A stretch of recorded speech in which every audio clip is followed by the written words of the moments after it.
రాష్ట్రం అభివృద్ధి అనే ఆలోచన ఉన్నవాడిని. ఇవాళ అభివృద్ధి వైపు, సుపరిపాలన వైపు రాష్ట్రాన్ని నడిపించాలన్న ఆలోచనతోటి అందరినీ సమన్వయం చేసుకొని ఇవాళ ముందుకెళ్తుంటే ప్రతిరోజు ఓర్వలేక నేను కూడా మీలాంటి సామాన్యమైన రైతు కుటుంబం నుంచి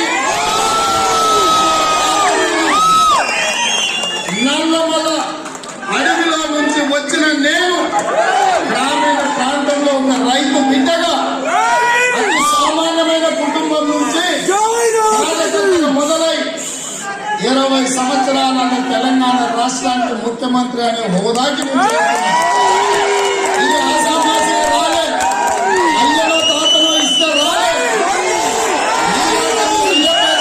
మంత్రి అయ్యి విదేశీ పర్యటనల మీద విలాసవంతమైన జీవితాలు గడపడానికి రాలే.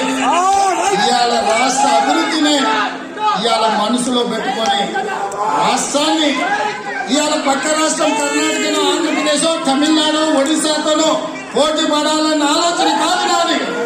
ఈ ప్రపంచంతోనే పోటీ పడాలని ఆంధ్రప్రదేశ్, కర్ణాటక, తమిళనాడు అభివృద్ధి జరిగితే సంతోషించేవాడిగా మొదటి వాడిగా నేను ఉంటాను. నా మిత్రులు, నా సోదరులు, నా కుటుంబ సభ్యులు అభివృద్ధి పదం వైపు నడిస్తే అభినందించడానికి నేను ముందుంటా.